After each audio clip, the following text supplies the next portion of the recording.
the link and having a little bit of trouble logging in. We've waited a few minutes to accommodate that. My name is Dr. Mimi Young. I am the program chair of the Multicultural Education Program here at Texas A&M. We'd like to thank you for joining our annual Hagler Lecture this morning. We are honored and privileged to have Dr. Gloria Ladson-Billings, a preeminent scholar in our field, to deliver our lecture. On behalf of the Department of Teaching, Learning, and Culture in the College of Education and Human Development at Texas A&M, with support from the Hagler Institute for Advanced Studies, we are able to present this lecture this morning. Dr. John Williams is going to do the introduction for Dr. Ladson-Billings, and then we will begin our session.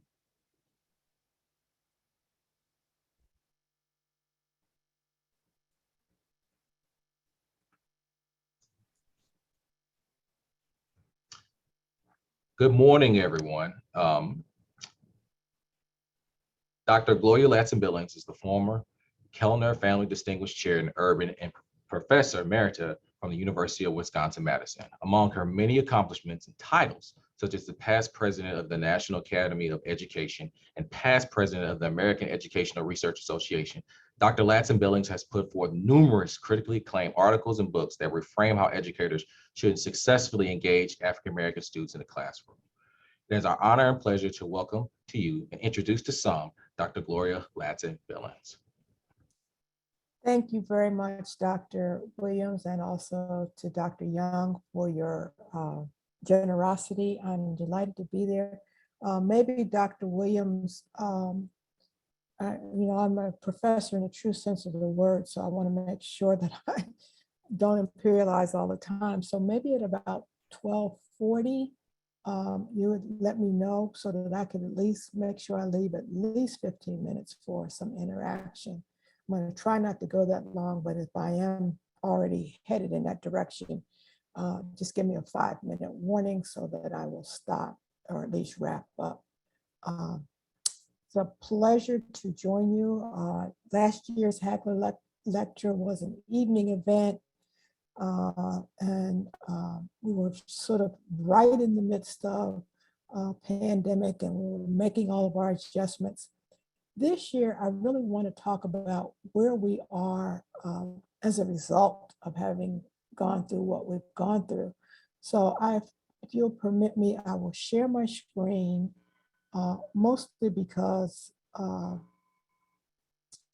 think it's important for me to try to stay on track here and not just ramble. And hopefully you are seeing the screen. Let me put it in the slide presentation mode. There you go. And when I was asked to talk about, to give a title for this talk, and I've talked a lot with folks at TLAC because I'm the Hagler Fellow. So I've talked with different groups about my work and about the things that interest me. And I want to stretch a little bit and talk about kind of what it is that we are all struggling with right now. And so I've titled these remarks, "We are not okay." And that's okay. Confronting the mental health challenges of post-pandemic teaching and learning. This is kind of the dirty little secret. We're not okay, and we keep pretending like we really are. Because as educators, there's certain things we know how to do. We know how to teach specific subject matter and curriculum. If you ask me to teach US history, you don't have to give me a syllabus. You don't have to give me a curriculum guide. You don't have to give me a textbook. I know exactly how to do it. I know where I'm going to start. I know where I'm going to have emphasis. I know what kind of projects I'm going to try to engage students in. If you ask me to teach freshman English, I'm probably going to be in pretty good shape. I will know what literature I want to cover. I will know what I want to pull from the past and what I want to use from contemporary literature. I may, decide to do a little bit of grammar work to catch folks up there I know how to help them teach. I know how to do this. I also know how to use a variety of instructional strategies. I'm good with small groups, discussions, with Socratic dialogue, lecture if I have to, the use of technologies. I know how to do all of that. I know how to assess student performance. I don't have problems giving you good feedback on your work. As an educator, I know how to do that. Students will tell you that I spend a lot of time not only assessing their work, but helping them assess their own work and helping them give good critique to peers about their work. I know assessing where we are is important. And I clearly know how to deal with individual student problems or issues. A student comes to me, in fact, yesterday I got a post from a young woman who I've known all her life, and she's now a high school principal. And she shared with me a text that she received from one of her students. The student's mother had passed away, perhaps due to COVID, I don't know. But the student was struggling that year. And she said, I'm trying to get back into the swing of things. And I really would like to go to prom, but there's just no money. And within 10 minutes, that principal and I had set up a prom fund. Well, first we were just going to get this kid a dress. The kid said she didn't have a dress. I immediately cash apped her some money, but then when we started talking, she said, you know, a lot of other people are sending me stuff. I said, well, why don't we just turn it into a prom fund? Because she's probably not the only one.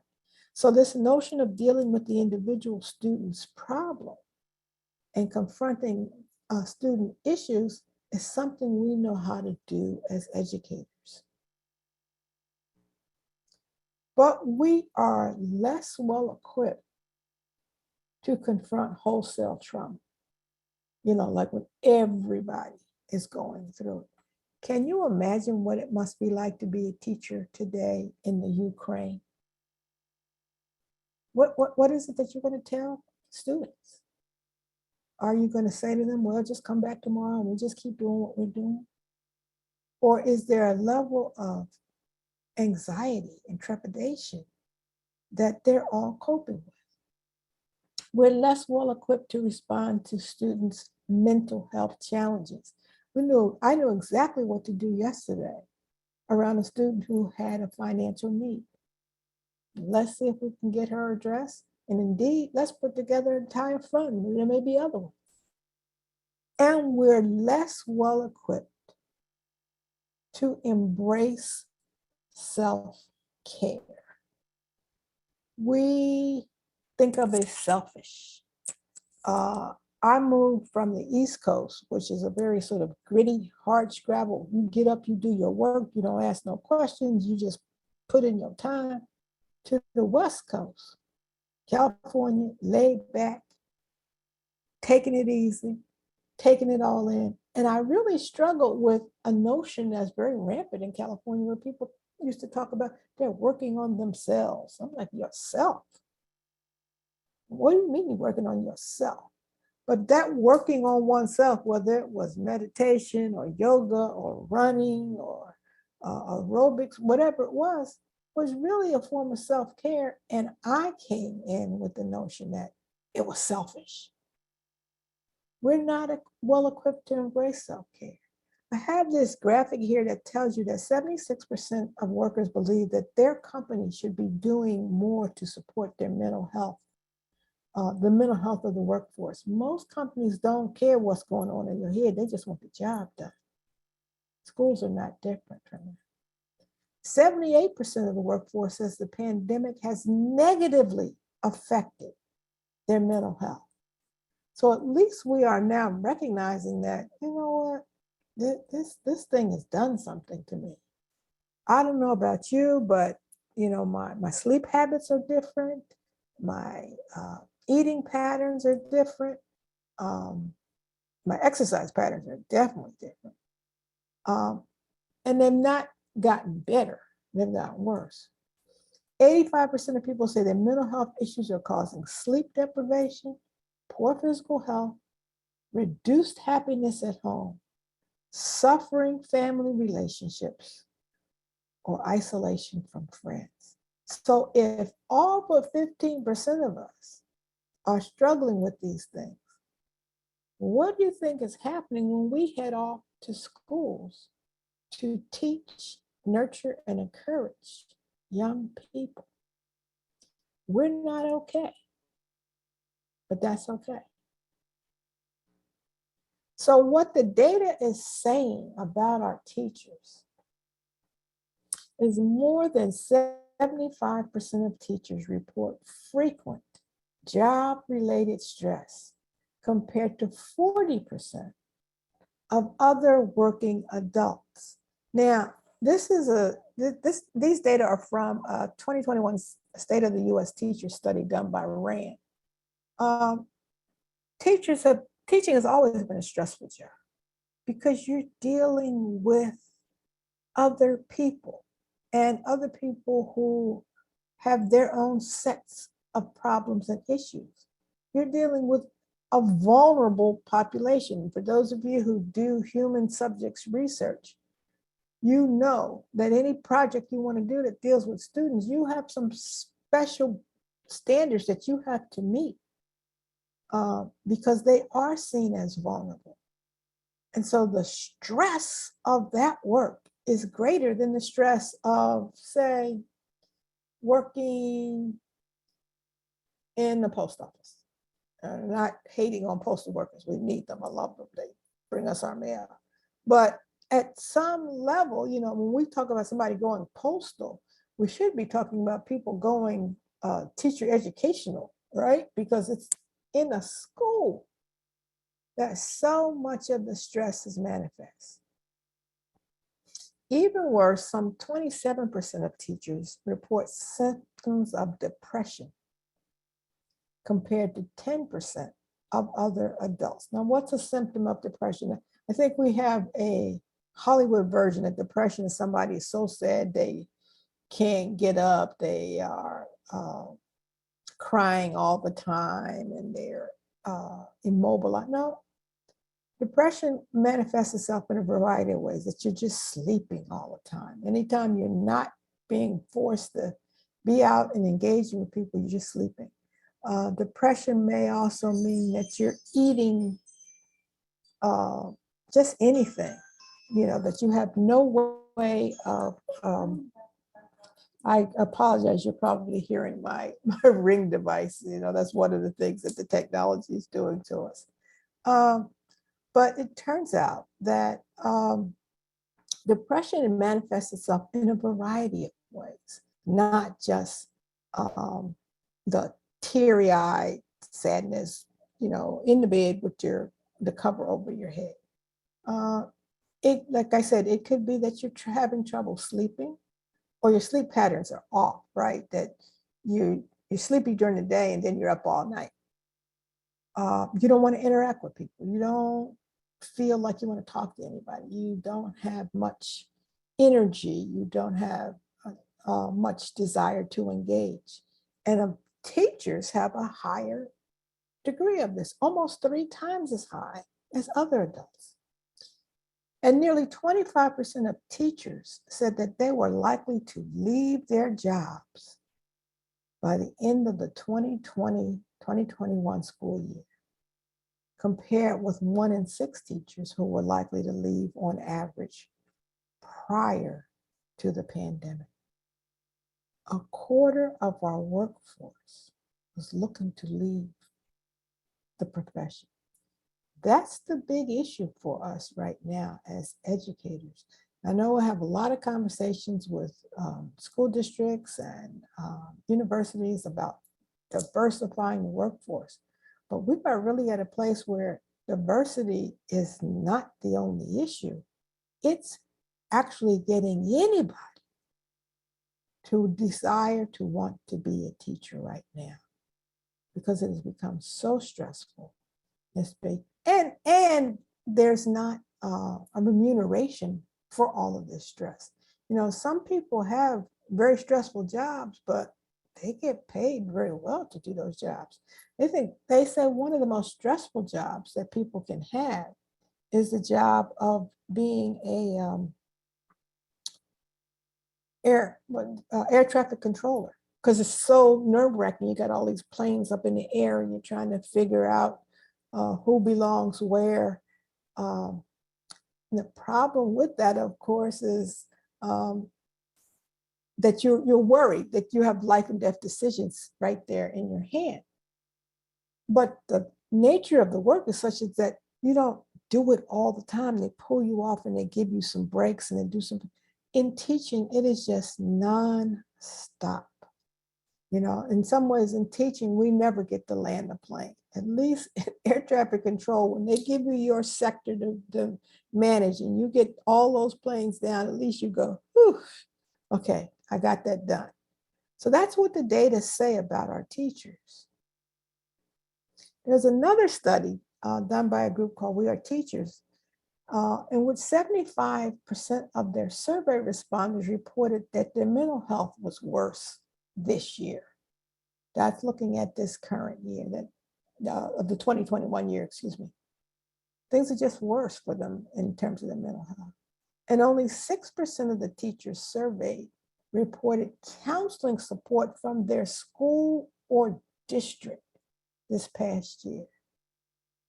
And only 22% reported that they received the emotional support. So that's like having your colleague or your administrator or somebody who cares about you saying, I got your back. So that's the condition that we are existing in. That's our situation. And it's one of the reasons why we're not okay. It's interesting how these stressors and challenges break down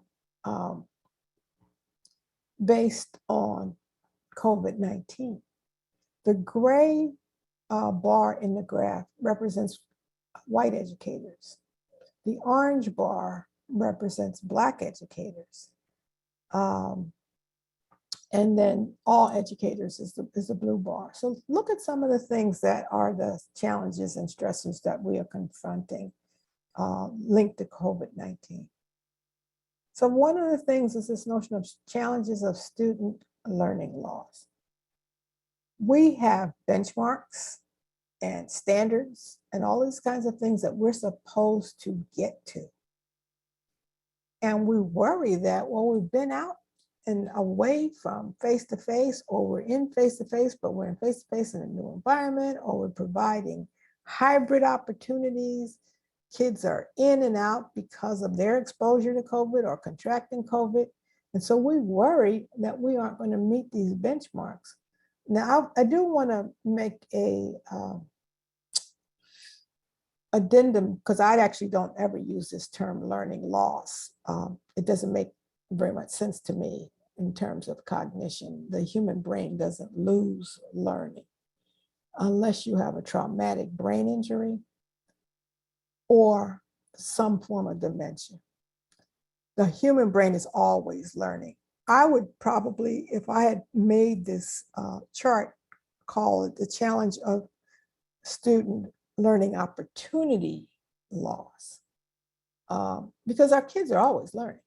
Now, they weren't going to learn what's on your syllabus or in your curriculum or in your state standards, because that's not what they were learning things about while at home. But they were learning.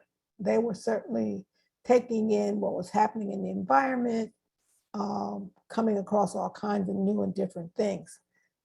But this is a challenge for teachers, like, well, where do I even begin? Because the students have lost this opportunity. And I've got to try to catch them up.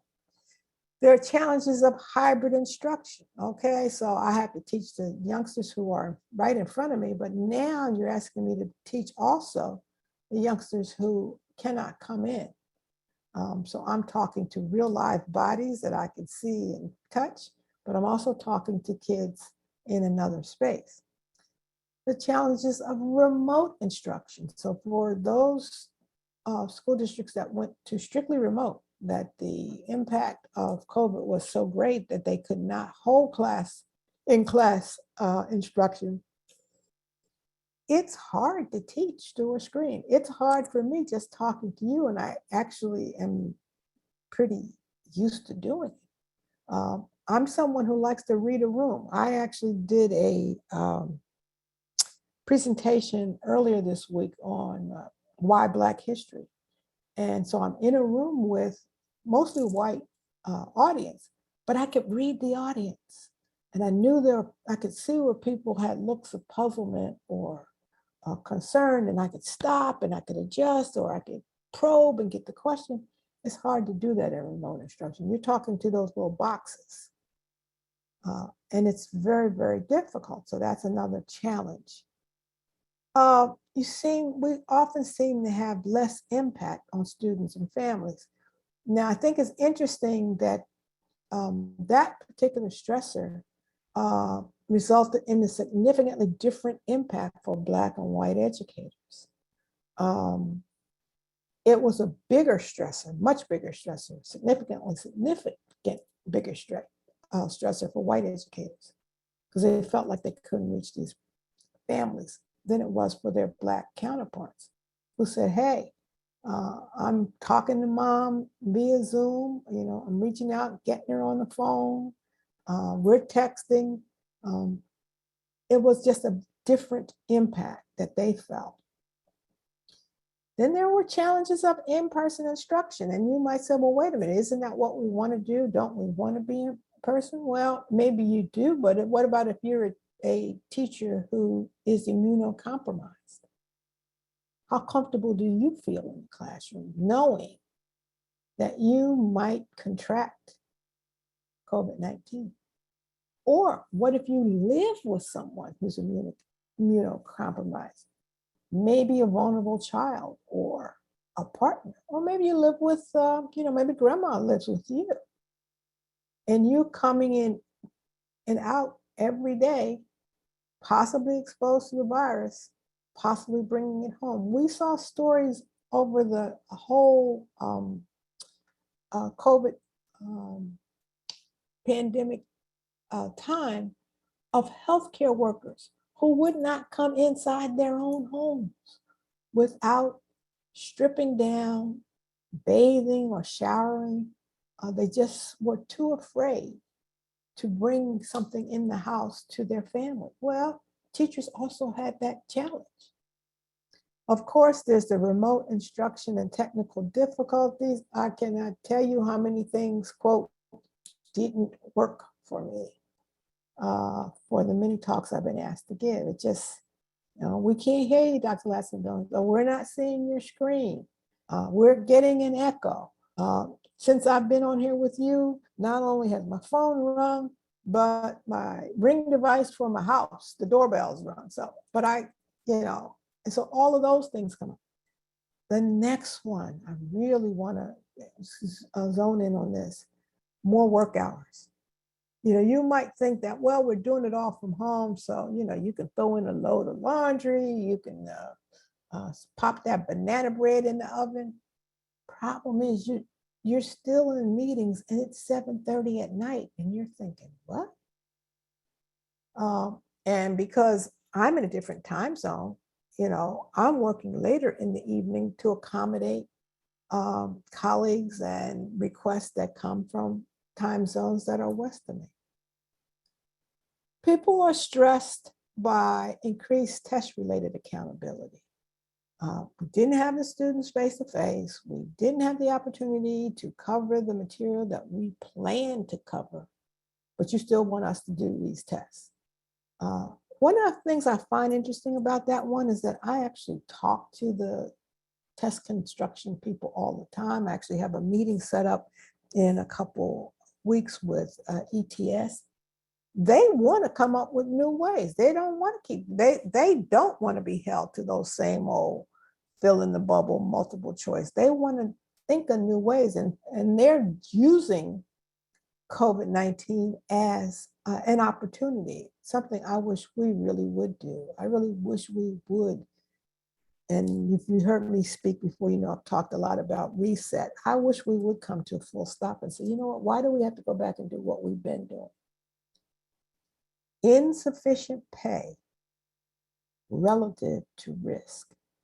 You're asking me to put my life on the line, come out, be in environments around which I'm not confident are safe.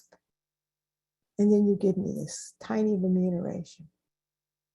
It may not be worth it. So when I gave you that statistic about 25% of people saying they're leaving. And one of the reasons they're leaving is they look around and very menial work. Folks who are doing supply work at Amazon bumped up to $15 an hour. And then finally, inadequate remote instruction materials. I mean, the one thing about schools is that they're filled with materials. You have books, you have supplies, you have all kinds of things. You know, if one of the things you want to do in the middle of a lesson in an in-person environment is, okay, now, let's see if we could actually draw a model of that. Well, you got all of the materials to supply to kids. You try to do this in a remote environment, some kids may have it, but others may not. So these are the realities on the stress that we are under as we try to do this work in this environment. So one of the things I know is that teachers need access to mental health days. We used to always say that, and we just said it as a kind of joke. I began teaching in Philadelphia. And I think at the time we had 10, quote, sick days. And someone said to me, and I was someone who I wasn't out very much, hardly ever. And they'd say, wow, you never use your sick days. Now, again, I don't know whether I was trying to make this a badge of honor, but I would say things like, use my sick days for what? To be sick? I don't want to waste my sick days for when I'm sick. I want to use my sick days when Macy's has a big sale, right? What I was essentially saying is, I want to use it for a mental health day. I want to use it for a day to restore myself, to make myself feel better. But teachers need access to those mental health days, and they need to use them.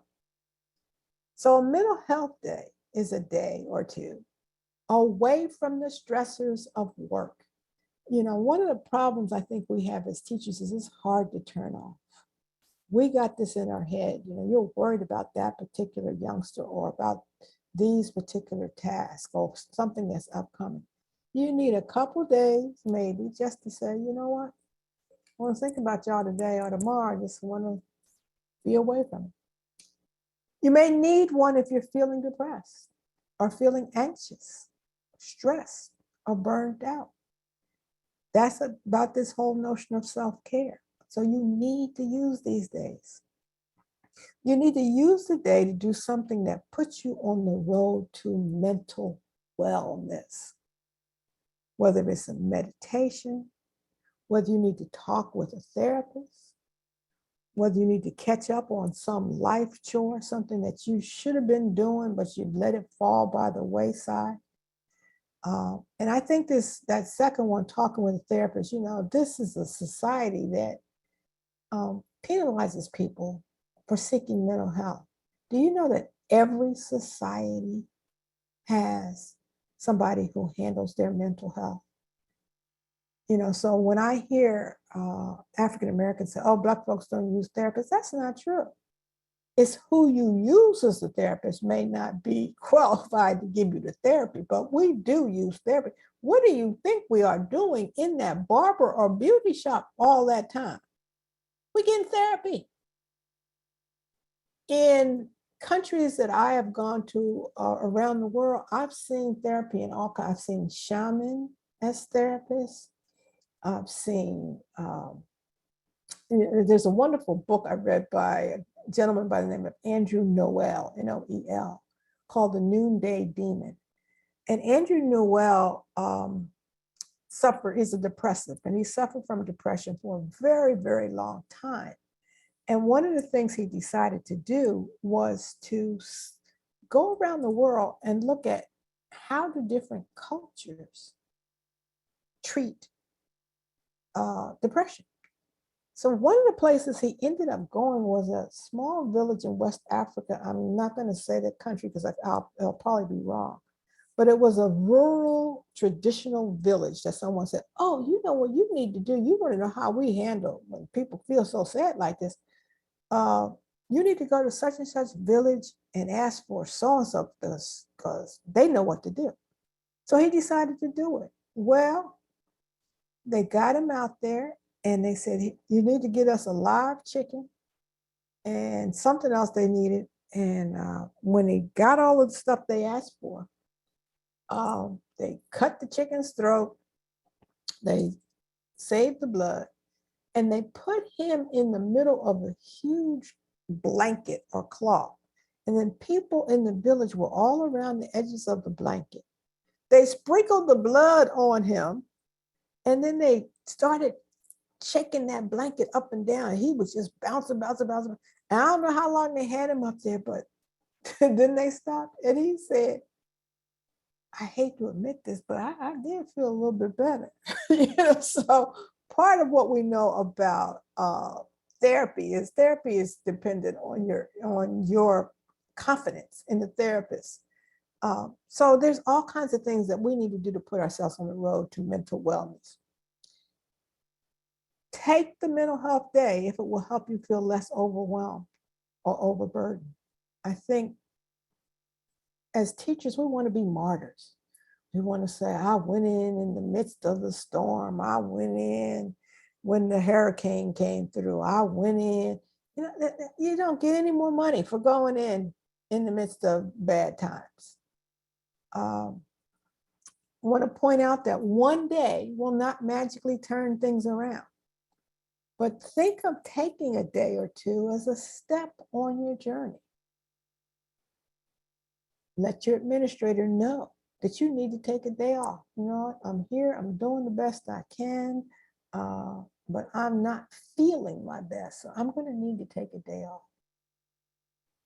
And then realize you're not the only one going through this. I think one of our challenges in the midst of this pandemic has been we're all, sequestered in our own little houses and apartments thinking it's just us. But it's everybody.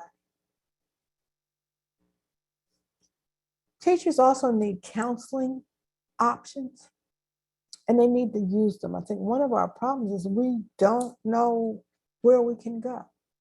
See, in our dream world, all students and teachers would have access to low-cost, high-quality counseling options. We wouldn't even have to think about this.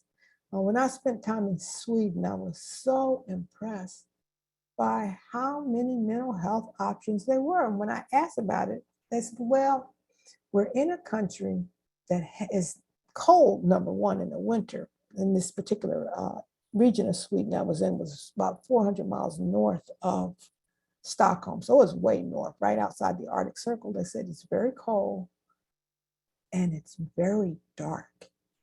Indeed, in the winter, we can have 20 hours of darkness. So we know we need to have counseling. I'll tell you, I've also been there in the summer, and you think it'd be great because you have close, like I said, it's close to the Arctic Circle, so you can have 20 hours of daylight. That's not good either. The problem with the 20 hours of daylight is hard to sleep.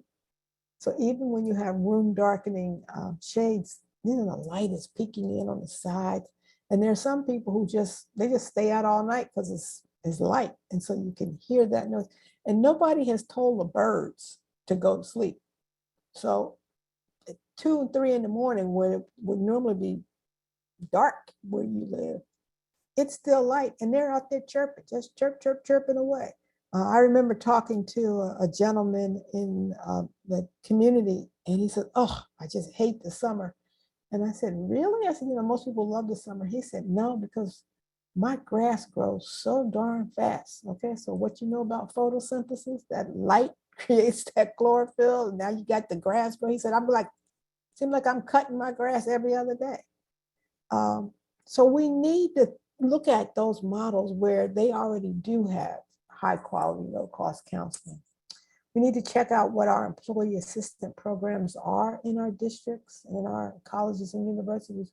What do you have in place? One of the things that I've noticed in my latter years as a university professor, I was on a project. I was in the provost office working on with a scholarship program.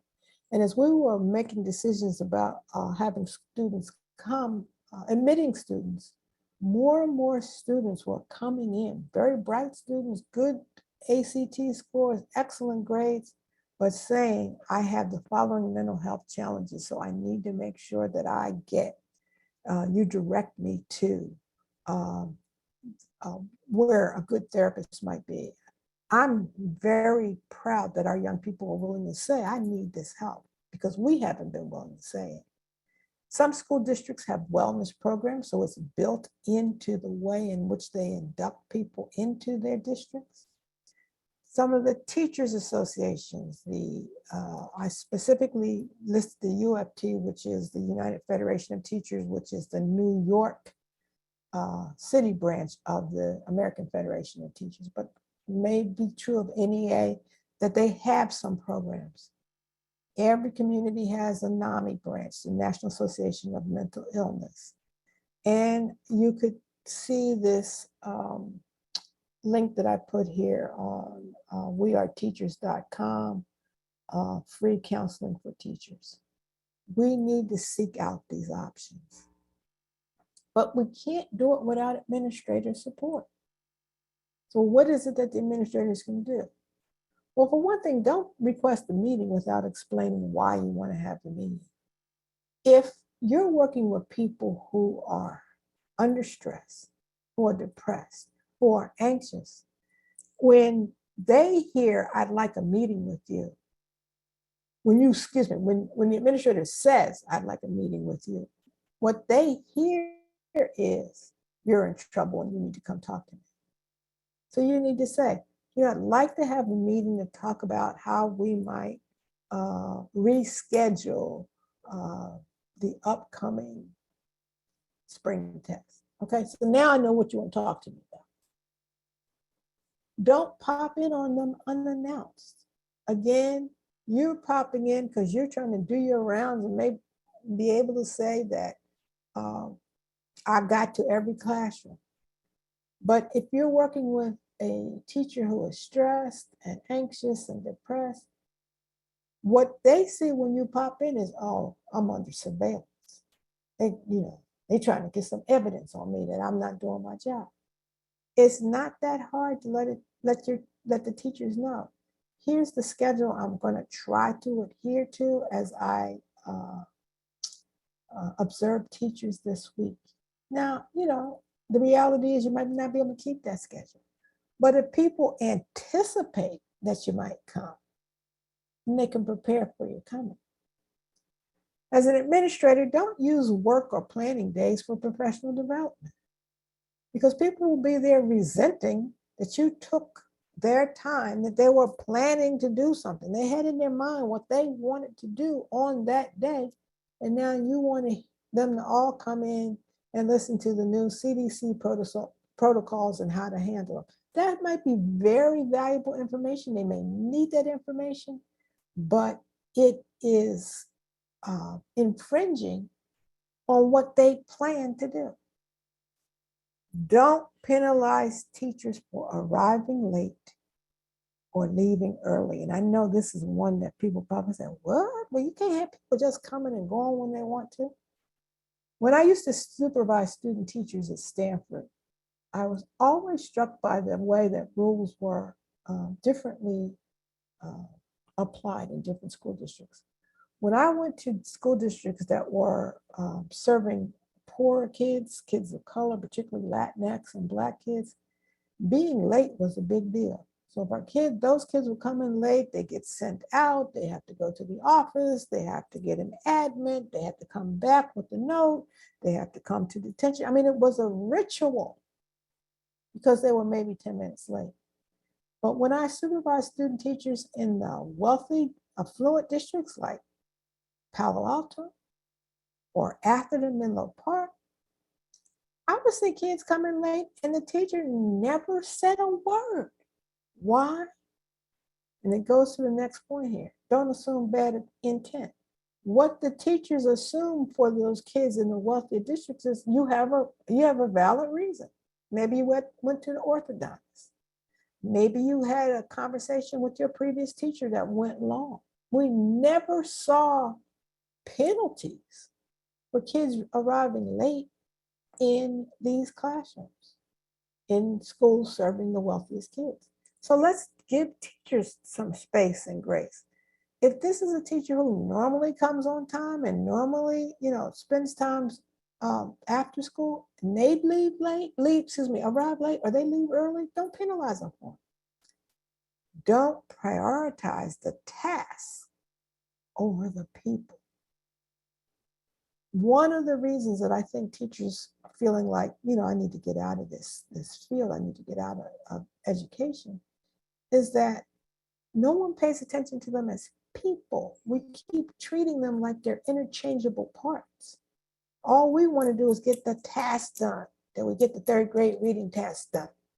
Did we get the enrollment forms in? Did we do the monthly attendance count?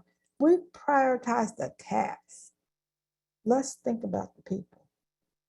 And then finally, as an administrator, don't encourage them to do self-care without taking the above advice. The administrator, you need to have self-care. You can't just tell people to care for yourself. It's like having a doctor who's a smoker. You can't tell me nothing. If you don't pay attention to the science and that you don't take care of yourself in ways that are important. Teachers need work-life boundaries. I love this visual here. Says that there is no balance without healthy boundaries. Some stuff doesn't belong at home and some stuff doesn't belong at school. Now, of course, remote learning has made that very difficult. I know when I'm teaching, I can hear my washer going in my laundry room. It's right there. Or it, I may have a talk to give, but it really is dinner time. And unfortunately, my family is going to suffer because I have to give that talk. They're in the next room eating and I can't join them. So we can't have a family dinner. We have lost a sense of routine and regularity that shaped our days. See, pre-pandemic, you knew what time you were getting up each day. You knew how long you were going to be at work. You were going to have stop by that same coffee shop to pick up your coffee and your bagel or your muffin. You knew what you were going to have for lunch. You knew how you were wrap the day. You were going to get in your car and go home. Now, you still might have had stuff you wanted to do and might do. You might, you got student papers to evaluate. You might have a prep for the next day. But there was a way in which you could shut off from your workday. You were not expecting your administrator to call you at 5:30 to say, I need you to do this. You were not expecting to do certain things. But now, I get up at all kinds of times because I have all kinds of remote assignments. I stay up late. I was up last night doing a panel. I think that panel ended for me at 9 o'clock. But I'd been up all day. And our students' needs extend beyond the regular school hours. That's the challenge. They are needing us before 8 and after 3. One of the things that I was really struck by as I looked at how different schools were coping with pandemic, particularly at the high school level, how many young people were adding work hours because they could, right? They might have had a job that they worked 15 hours a week, but now because school wasn't a strict 8:30 to 3 environment or undertaking, they could take some more hours. You know, they could be finished with school, for example, by noon in some instances. So they could start working at 1 and work from 1 to 5, 1 to 6. So their needs were going beyond what we see as regular school hours. And then finally, of course, here's that the schools need to support the boundaries. In other words, if you say, don't email me past 5:30, schools need to do that. We need to do that with parents. These parents are trying to juggle way too many things. So the issue for us as we deal with parents, family members, caregivers is to ask people, what's the latest I could call you? Or what's the earliest I could reach out to you? We need to set those boundaries so that people will, to reduce people's stress. And teachers need better pay. I love this sign this woman is holding that says, more than praise, we need a raise, you know, and that's indeed, that's from the 2018. So this is pre-pandemic, we needed a raise. We certainly need one in 2022. One of the things that we know is that increasing teacher pay will strengthen the pipeline. If you can actually make more money doing this job, more people will want to do it. Case in point, nursing.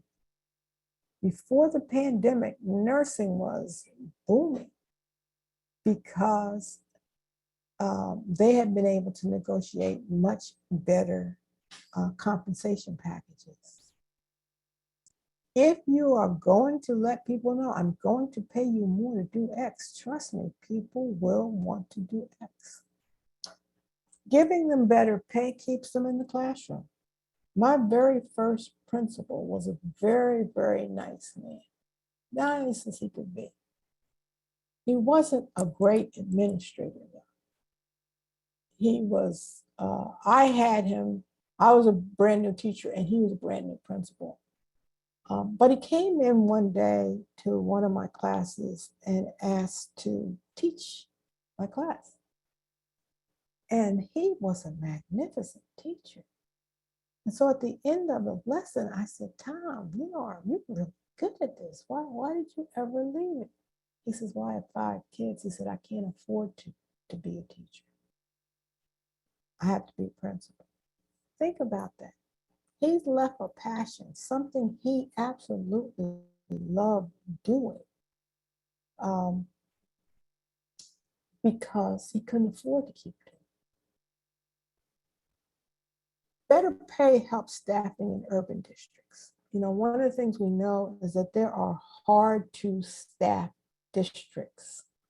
Right now, almost every district is hard to staff, but urban districts are in particular dire straits. If they can pay better, people will apply for those jobs. They will come. It means fewer teachers working second jobs. I didn't figure out that teachers were so poorly paid until I was in middle school. I was in middle school and we were getting close to Easter. We had the Easter break, and that's what we called it then. We didn't call it spring break, it's called Easter break. And my mother was taking me to get shoes for Easter. You know those little patent leather shoes, you gotta have those patent leather shoes for Easter. And we went to a shoe store and the shoe salesman was my English teacher. And all I could think was, how sad is this? This man works every day teaching middle school students. and he sells shoes. A lot of our teachers are working more than one job. If we paid them better, they wouldn't have to do that. It also means less dependence on government programs. Some of our teachers are barely making it. If you look at their family configurations, if they are a teacher who's a single parent with multiple children, their teaching salary doesn't cover enough. And it makes them eligible for things like food stamps or public health care. We don't want a professional to have to use what's there for the poorest of the community. And there is some evidence, not a lot, but there is some evidence that higher pay for teachers means that students do better. Now, I would really want to track that and see the metrics on that. I think it probably has to do with higher pay being able to attract higher qualified teachers who then in turn do a better job with students. But that one I don't have the data on. But here's what we're up against. I just want those teachers out there to know they're not alone. And I've been in their shoes. I know what it's like. And I just hope that we can do something to change that for them. A little more than 20% of teachers across Tennessee say they don't plan to stay in education. And more than 80% say they're concerned about teacher morale.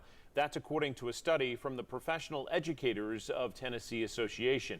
For the first time, that group says low teacher morale was the #1 reason some educators say they're eyeing an exit. 10 News reporter Marissa Rios shares why teachers say they're burning out. Many teachers across Tennessee say they're burning out, leading some to leave the profession for good, like former Campbell County teacher Jessica Childress. So my resignation took place on August the 1st. A survey from the Professional Educators of Tennessee shows most teachers want better pay, saying some work weeks go beyond 40 hours. You would see my car in the parking lot 6, 7 o'clock. My kids would be at school with me, my own kids, while I'd be getting stuff ready for lessons or grading papers. And then, of course, that would spill into the weekends. J.C. Bowman from the Professional Educators of Tennessee says with the pandemic, switching on and off from in-person to virtual learning is taking a hit on teachers' morale. It just becomes a balancing act that teachers just cannot keep up with the workload. It was getting to the point where the stress and the toll that it takes on an educator's family, it was just getting to be too much. Many teachers spoke out in the anonymous survey, leaving comments explaining why they think morale is low. But the names of the teachers and which districts they work in are kept confidential. The teacher's afraid that if they speak out, they'll lose their job or they'll be cast, they won't be recommended. Somebody will say something bad about them. Bowman says the state needs to meet teachers' demands. Or this crisis is going to snowball. That's Marissa Rios reporting. Teachers say they want to see better mental health support in school, and they also went on to say there just isn't enough time in the school day to get everything done. So that's what we're up against in the whole. What about teachers of color? Because I think there are some special stresses that come as a result of having to deal with some other social stresses by being a person of color in our society. So teachers of color certainly have to assess their personal resources. What else do I have to pull on that can help me? How do I begin to think about my work? Why am I doing this job? Yesterday I was on a panel called Real Talk that dealt with the fact that a lot of times teachers are struggling to kind of be all in for students and for the work that they want to do. And one of the people on my panel is a teacher. He's a 21-year veteran English teacher. He was the state's Teacher of the Year this year. And he told me that one of his best colleagues is leaving the profession. And when he said, I've never seen this in our district with people leaving us in the middle of the year. And when he asked why she was leaving, because he was just so, disheartened by losing this colleague, she said, "I've found out I can either be a good parent or I could be a good teacher. And I don't think I can do both." So when she thinks about her work, it's like the work is sucking out her ability to parent. And so we don't want to think about our work that way. What role does my identity play in my work? Now, I've been in many schools where teachers of color are often thought are placed in a role where they're supposed to handle the students of color. When a teacher has some kind of issue with the teacher or with the student or parent of color, they run and go get the teacher of color. You talk to these people. No, that shouldn't be my job. You're supposed to handle your issues. I'm not wishing you ill, but don't place me in the position where you think my only role is to work with kids of color. Teachers of color need to ask themselves about their physical health. And the reason that, and I have this on here, is the fact that we already are, quote, placed at risk for things like high blood pressure, hypertension, diabetes, heart disease, just because of how our lives are shaped in this society. And so now you're going to add this other thing on called stressful teaching. If we're not taking care of our physical health, yes, we're going to end up with some mental health issues. Do I have social support and spiritual connections in my life? In other words, when I need to just, earlier I said, spending time in that beauty shop. Well, I need to be able to go somewhere. Maybe it's my church family that bolsters me and sustains me. I've been very proud to be a part of a church family that this month is celebrating Black History Month. And every week we've been focusing on a different group. And last Sunday, the group was educators. And seeing those Black teachers show up, Black school administrators, just really did my heart good, because it really, what we were trying to convey to them from our church was, we see what you're doing and we need you. We're dependent on you. And so I think people kind of left the service with their heads held a little higher, with a little bit more pep in their step, because they knew that there were people who cared about them. And then how do I usually deal with stress? We all have our go-tos for stress. Some people, they go to the refrigerator. There's a way to go with stress. Me, I usually go to the shoe store. My husband is not happy about that. But I can tell you that, a new pair of shoes make me feel good. I forget about all the other issues when I find that right pair of shoes. Fortunately, I can afford to do it, so it is not detrimental to my family. But some of the things that we do to deal with stress are not healthy. If people are abusing substances, they are drinking or using some other substance to get by on, that's not a good idea.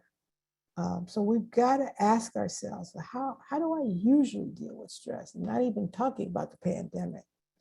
So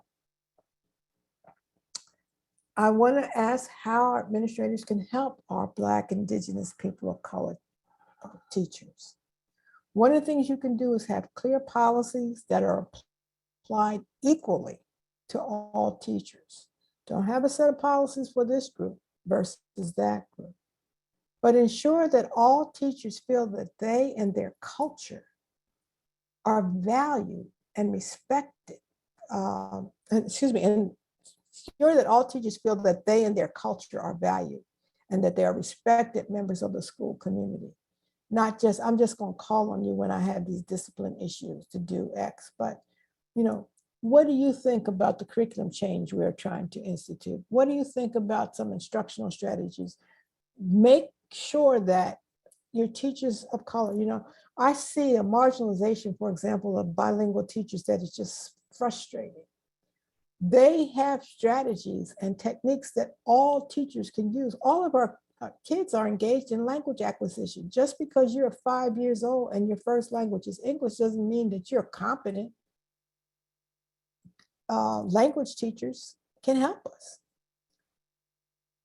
Our administrators can visit their classes and appreciate their unique styles and strengths, that they don't do everything the very same way as everyone else. And ask how you can be an ally. Now, I've put ally on here, but I would rather say, how can you be, in some ways, as Bettina Love says, a co-conspirator? In other words, we know things are not fair. They're not equal. They're not just. So if you're going to support that teacher, how can you work together to help change some things? You know, you're closer to the policy levels.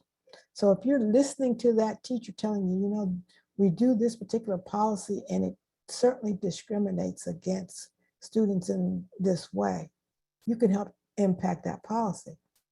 You can provide clear and realistic job expectations. Sometimes you just never know what the expectation is. I remember teaching one time, a principal coming in to observe my classroom. And I mean, I had worked on this lesson because I knew it was coming. It was a lesson on during the age of exploration. And I was trying to explain to students the way that Cortez must have seen to the indigenous people of Mexico. And at one point in the lesson, I'm standing on top of a student's desk. And I do that because I explained to them, I said, Cortez shows up and his men show up on these horses. And just imagine the relationship of being that high from the people.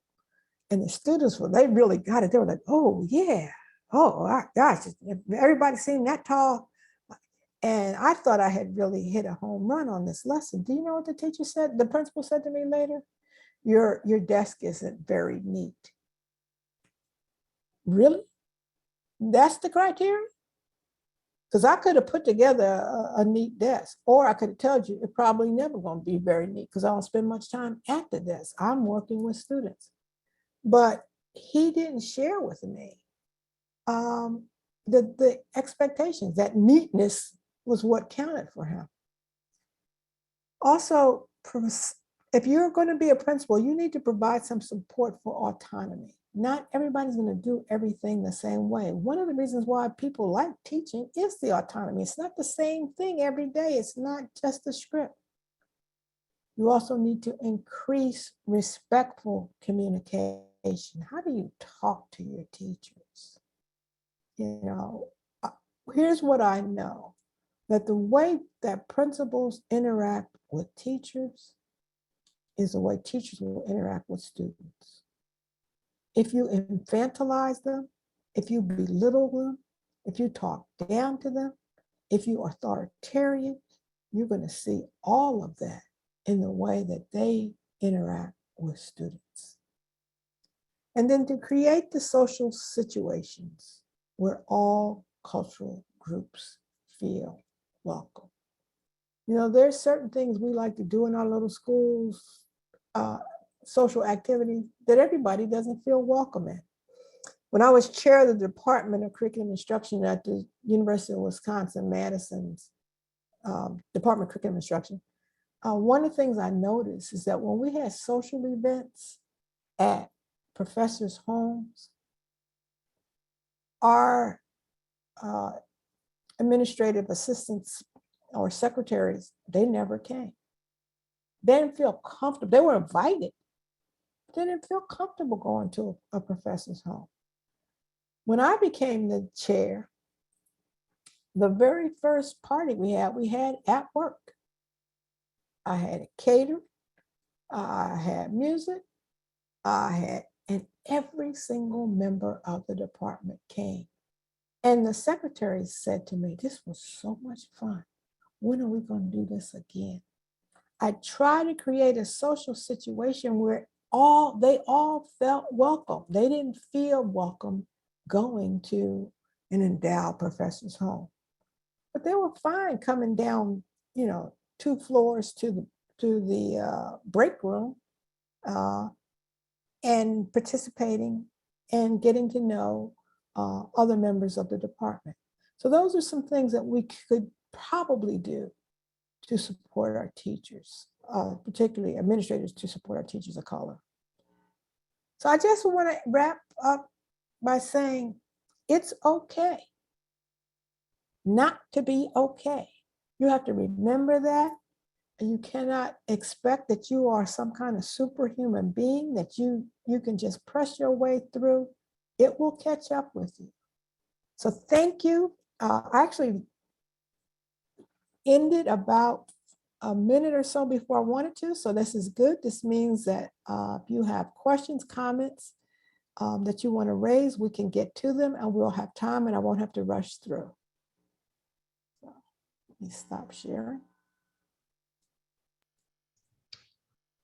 Once again, thank you, Dr. Ladson-Billings, for your presentation.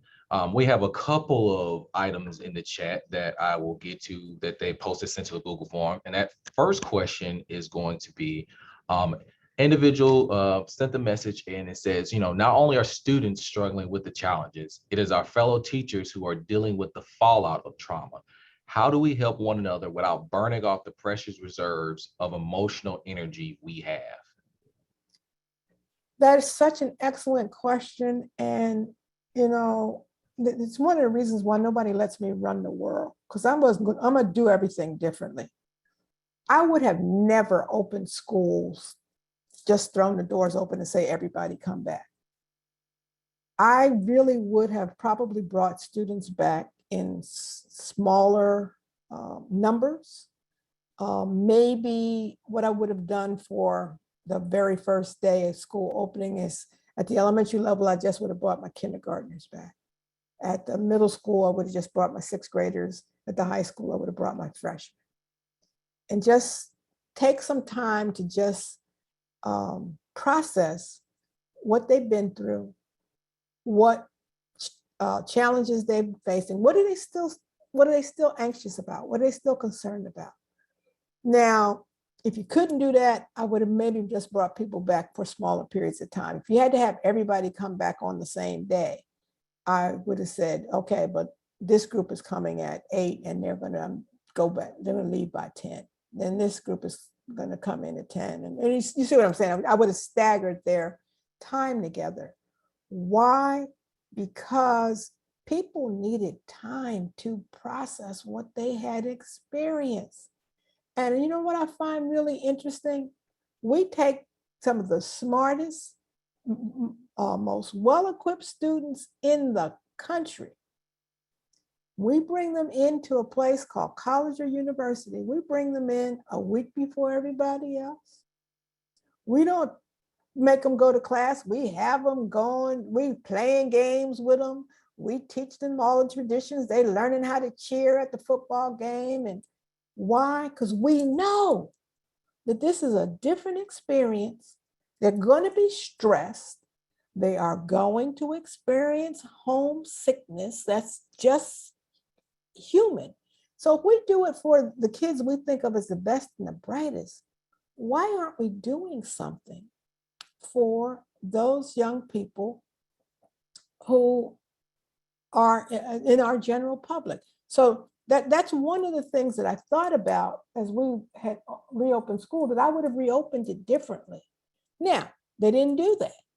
We just went back to open the door, everybody get back to work.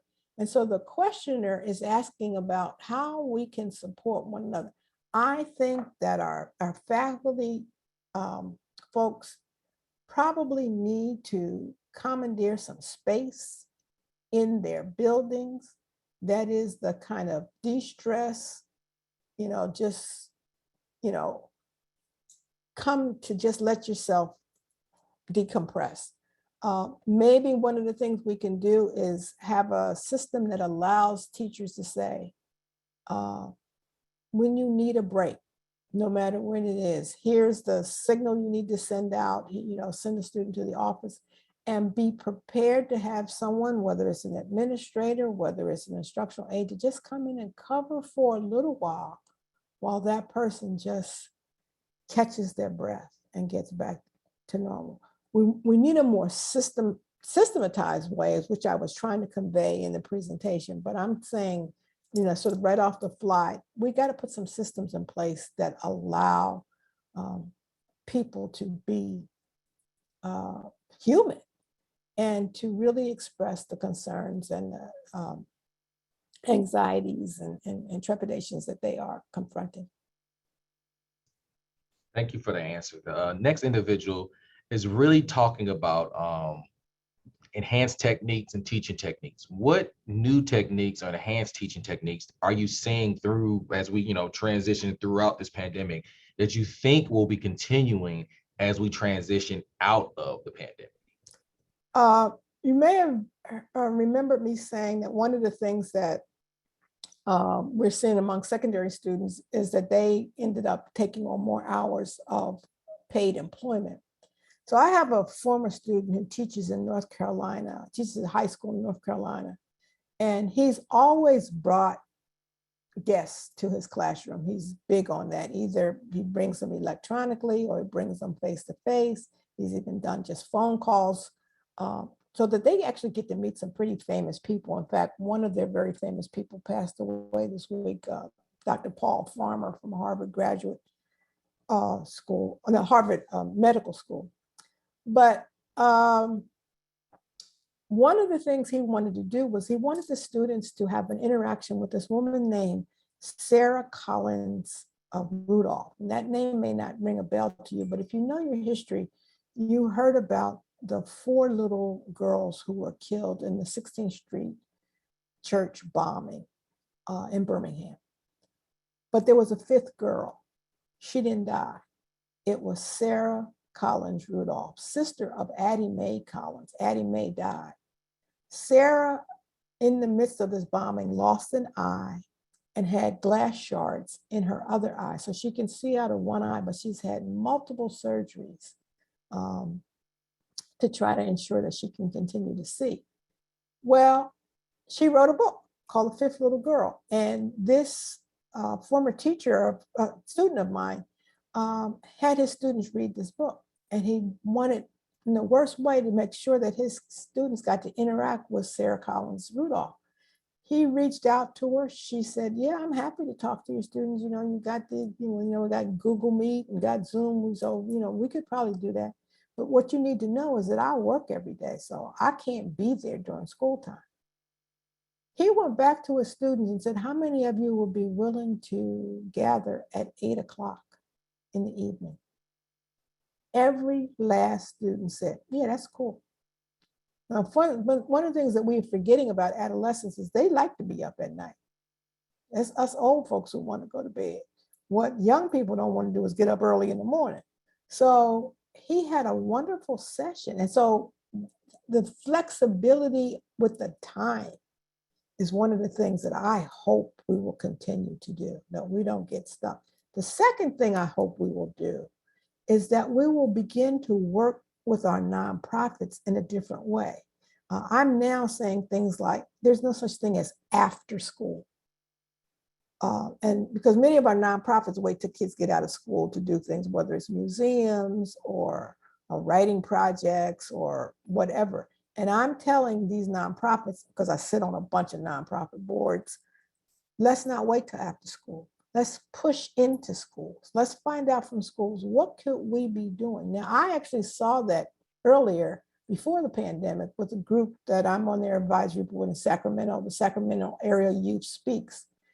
They have an after-school program, but they have transitioned to going into schools and saying, can you give us 2 weeks to work with a couple classes?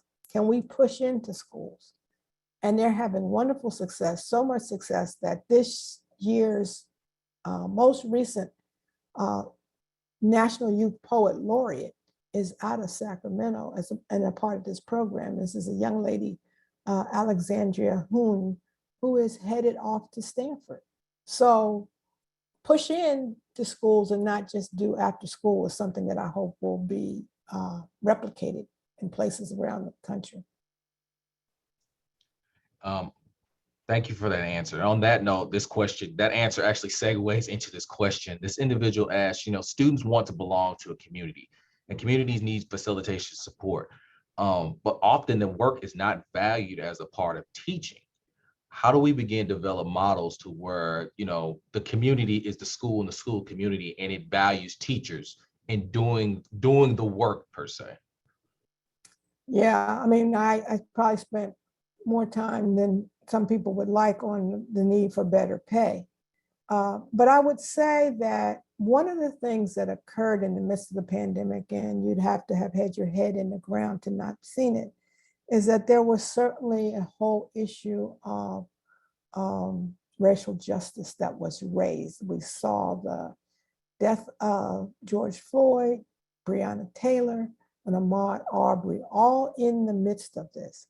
So one of the things that lots of schools started to do was to reevaluate their SROs, or their school resource officers. Do we actually need all these police in schools, particularly in these schools where kids are afraid of the police, that, seeing the police is not officer friendly for them. The police represents danger. Now, I was all for removing police officers in school. I don't think anybody should be in school with a gun, but that's me. But the fact that we removed them didn't fix the problems that kids already come with. So for that questioner, what if one of the things we do in replacing school resource officers is to begin to build some of these community coalitions and projects? Good example of that, the school in Baton Rouge, where kids were just fighting like crazy. And can I say that this increase in school violence among students is all related to what they've been through? And I can't figure out why we're not smart enough to figure this out. When you're 14, you don't have enough sense to say, I think I need to see a therapist. When you're 14, all you know is you feel anxious, you feel sad, you feel afraid, and if somebody looks at you cross-eyed, you just punch them. So the rise in fights and school violence is predictable. That's back to my saying how we went back. We didn't pay attention to that. But this school in Baton Rouge, Baton Rouge, Louisiana was having all of these incidents, kids just acting out, going crazy. The fathers in that community, you may have seen this on CBS News, they all got together, they got some orange t-shirts, and they all showed up. They didn't have any training, they didn't have no professional development, they just showed up on site. They greeted kids at the school doors, they were in the corridors, they said, hey, how you doing? Oh, so, how's your mom doing? The fighting disappeared because you had these caring adults from the communities. So we know we're understaffed, and we just need to surround our kids with more caring adults. So that's one of the things that I hope more districts will begin to latch on to. Thank you for that answer. The next question is shifts gears from in the school to what kind of contributes to the school, which is teacher preparation.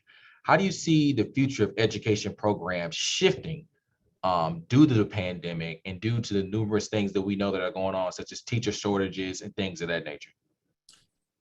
Teacher shortages always make a difference. Whenever you have a shortage in anything, the metrics change. Case in point, used to be somewhat hard to get into the armed services. You have to take a test, you don't pass the test, you don't get in. World War II hits, they changed the metrics. Anybody pretty much can get in. I think we will see something similar, that the benchmarks for, the criteria for getting in will begin to drop. Now, that's not necessarily a good thing, but it's going to be a reality if we cannot staff these schools. So that's one of the things that will change. And if that's going to change, I think teacher educators are well advised to rethink who is it that you are serving? I also think the age demographic will change, that people begin to take up teaching after having done some other career. So we're talking about older adults participating. So it's not just going to be these 19 to 22-year-olds. There's going to be 40-year-olds who have done something else in their career, who are parents themselves, who have other demands on their time. And we're going to have to shift our offerings to when we offer them and what we offer to be able to catch this group. I think we have in our head this mythical college student, and we already see demographically that people are coming back to college after having done other careers, and younger people are choosing other things than college. So to keep up with the shifting demographics, we're going to have to make some pretty radical changes, I think, to be able to do a good job. All right, I have one more question here in the chat. In the forum. This individual discussed about, you talked about taking days off.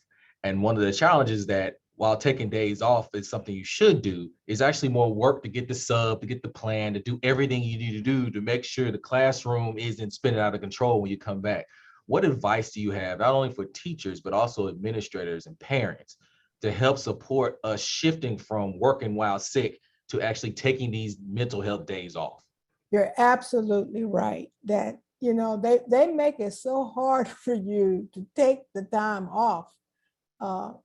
But here's a strategy. Start the school year with about 4 or 5 plans that are your in case I'm not here plan. And just have them at the ready. Because I think if you wait till the point in which you feel like I just got to get out of here, you're already tired. You're already depressed. You're already anxious. And now there's one more task for you to do, plan for the sub. And that's, again, a thing that I think collectively teachers ought to be talking about. Do we have sub plans that we can share? Just being able to stockpile some lessons and activities that kids can do, because you need to take the time off. You really do. And it's interesting, it's also a function of the strength of a teachers association or a teachers union. I didn't have to do any planning for subs when I was in Philadelphia. Back then it was a huge system. It was over 13,000 teachers. When I was out, I was just out. Y'all figure it out. When I went to California, I could not take a day off without having the lesson plans all done. I'm like, well, wait a minute, I'm this person who's sick here, but that's not how they were doing it. So in those systems where you have to do the planning before you can go, my suggestion is start your year with 4 or 5 plans that are at the ready. This is what I want them to do while I'm gone, or this is what I want you to do. I don't really care what they do, because I'm not going to be thinking about them for at least one day. So that would be my strategy.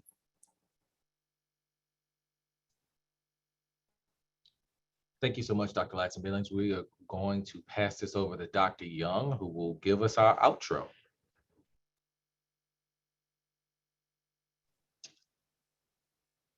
Thank you, everyone, for your attendance today. We're going to conclude this event with a couple of many thanks. First, special thanks to the Hagler Institute for their generous support and endorsement of this lecture. Additionally, we'd like to thank the CHED Dean's Office, Acting Dean, Dr. Michael D. Miranda, as well as many other college leaders, many of whom are in attendance today, Dr. John Singer, Dr. Irby, Dr. Nafuku, for their support of this event. Special thank you to our Hagler graduate assistants, Ms. Nelsa Perez Cabrera and Renee Jones, for coordinating this and many other events in support of hosting our Hagler Fellow. Special thanks to the GLB coordinating organizing committee, led by Dr. Craig and myself. And finally, a resounding thank you to Dr. Gloria Ladson-Billings for this esteemed lecture. and timely and very important topic today. Thank you for reminding us that it's okay not to be okay and for being a champion of change. We appreciate you. Thank you so much. I'm honored. Thank you again, everyone, for attending, and we look forward to seeing you at the next event.